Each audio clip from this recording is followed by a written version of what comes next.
Thanks very much, and bear with me and this scratchy voice, but I think we can get through our 10 minutes of comments and the question period.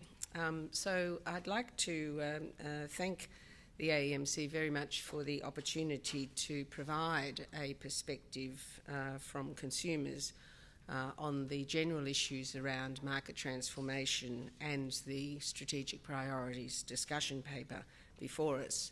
I'm going to focus on three topics. The first is a view on the transformation challenge as we see it and the role that this particular process of the discussion paper and the inclusion of a range of views can make in making that transformation work.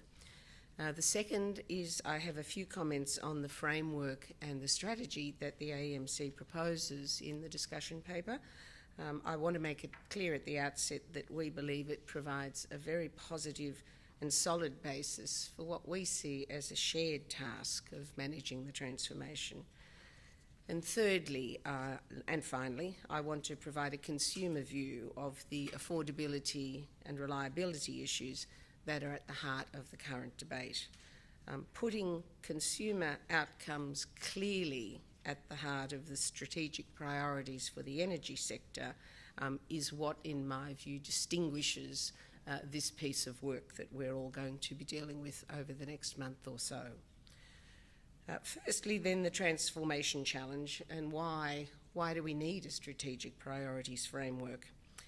In a market that is changing in an unprecedented way, where there are already tens of major policy and regulatory reviews and processes and initiatives underway, the critical threshold question really to ask is, do we need another strategy?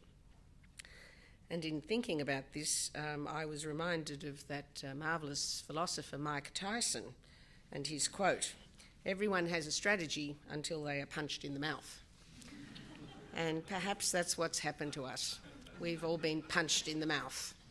The beauty about hitting the canvas is that it gives you a solid basis for reflecting on everything that took you down as you head back up. We've got the Finkel blueprint. The question is, shouldn't we just get on with implementing the 50 recommendations? In our view, the answer is an unequivocal yes.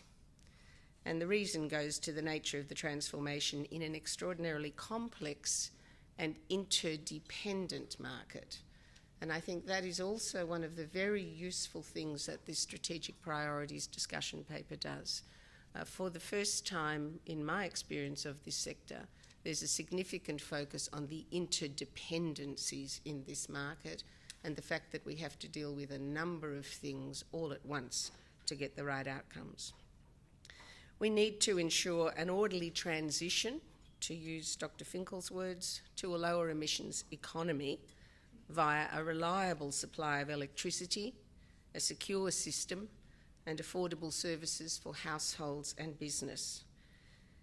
This is really a challenge that cannot be solved or managed via a set of interventions at a single point in time, but will necessarily, in our view, require iteration and adjustment over time as we respond to changing conditions on the ground.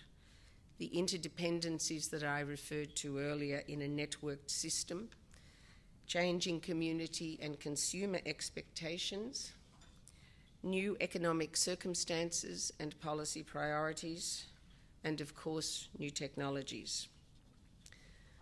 We actually do need a high-level framework to help the sector and the community discuss, evaluate, and respond to the challenges of orderly transition by managing security and reliability risks proactively with a very strong focus on consumer affordability outcomes.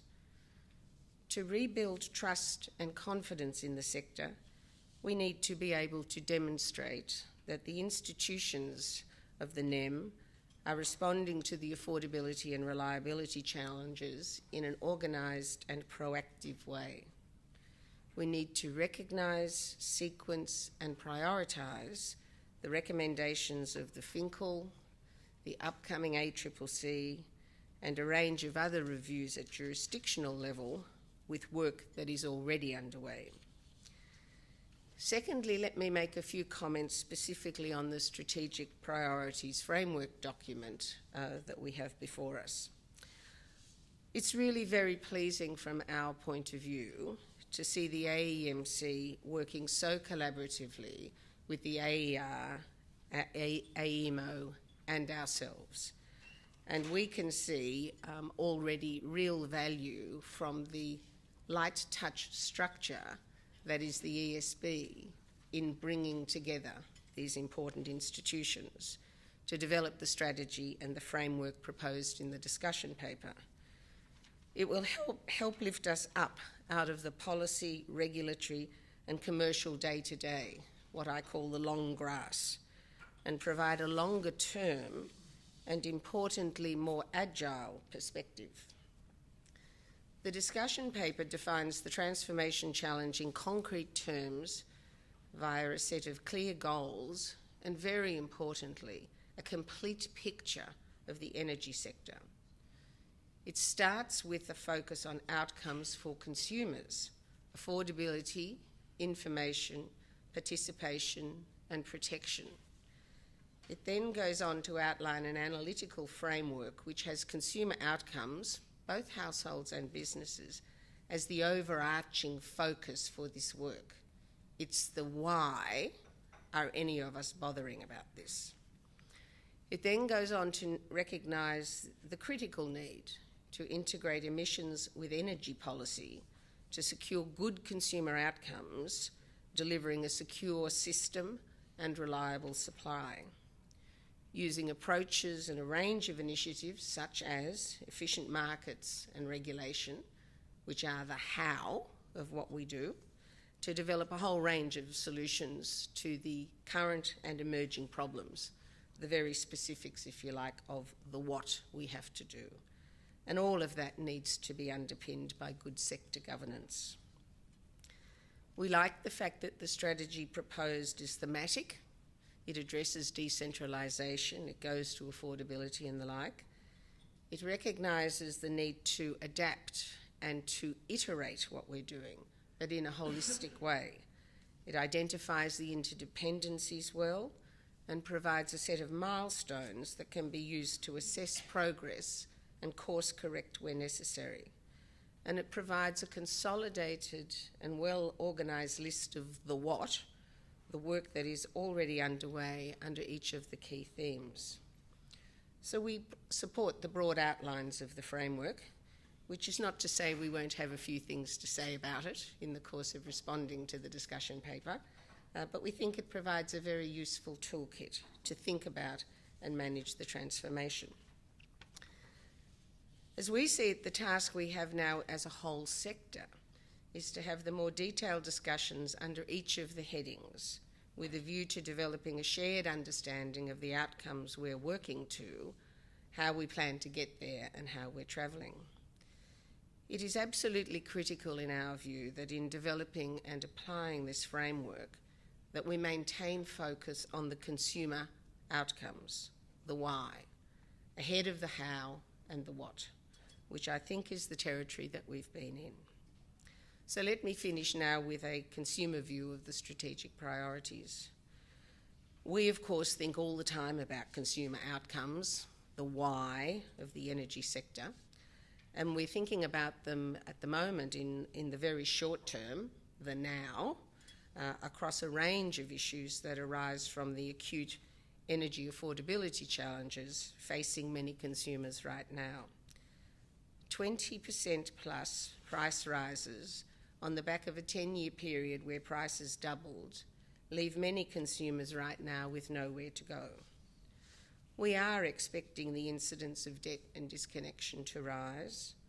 We're expecting consumers who have not previously been in difficulty to be struggling now to pay their bills. And we're expecting, and indeed we're seeing, a number of small businesses close due to power costs, in part, in their own commentary.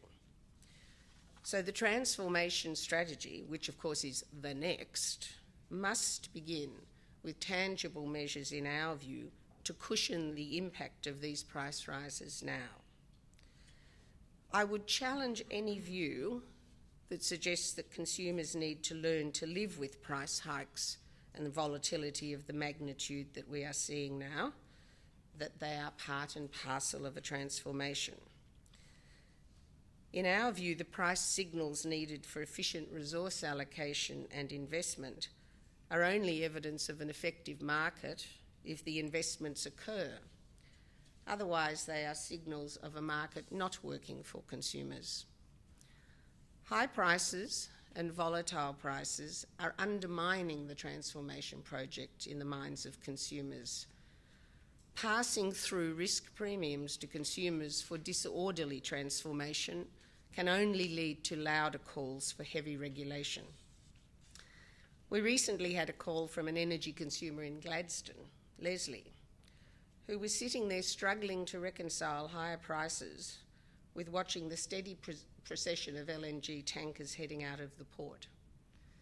Consumers sense that someone is winning, but it's not them, which inevitably and unhappily leads to governments, which rightly can and will and are intervening in markets where the affordability of an essential service, in their view, is threatened. We're seeing the Commonwealth and state governments responding right now on both the supply and demand sides of the market, seeking to influence the way energy companies are behaving through policy and by investing in generation and by directly supporting consumers. The important point to make here is that a strategic priorities framework can frame efforts to provide both immediate relief and to advance the transformation agenda.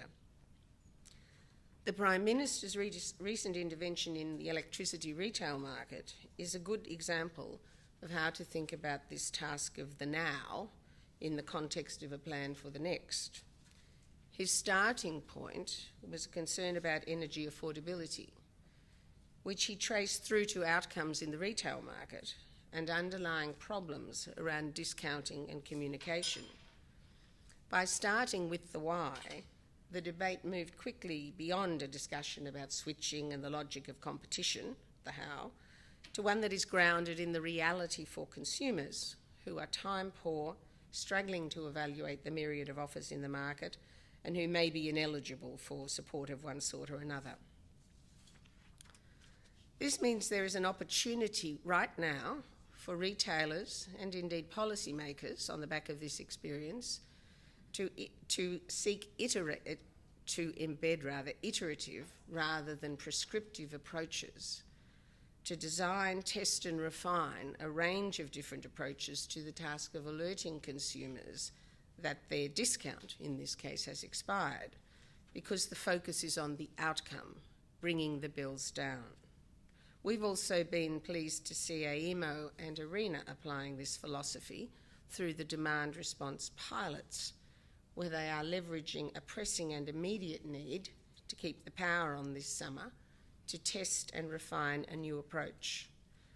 And we're hoping that the Prime Minister's retail agenda will leave space for a pro-competitive, pro-market rather, competitive response from the retailers that rebuilds trust and confidence in their services and heads off the need for heavy-handed regulatory interventions down the track.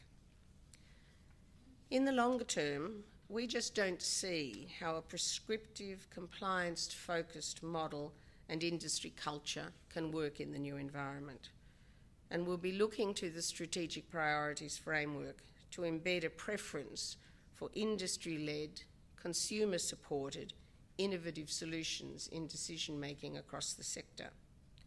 A key question as we develop the strategic priorities is how do they support the shift from assets and infrastructure mindset to a real customer and services mindset? And how can we make sure that the sector culture doesn't trump a consumer-focused strategy one more time? Maintaining a laser-like focus on affordability as the key why in the longer-term decisions about transformation will help drive the needed cultural transformation of the sector. By prioritising affordability, I do not mean to suggest that we take greater risks on security and reliability.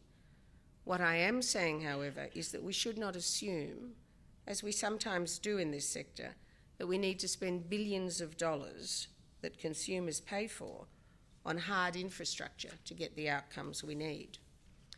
Affordability is what should cause everybody to pursue, explore and test cheaper and more innovative options. Affordability is the cue, for example, to ask whether a modular alternative that keeps our options open during the transformation is preferable. Affordability should be the cue for retailers and other businesses to invest in the capability so they can offer their customers the cost and control solutions that the customers are telling us that they want. Let me conclude by saying that in our survey work, consumers are telling us at the moment they do not have the confidence that this sector has their interests at heart.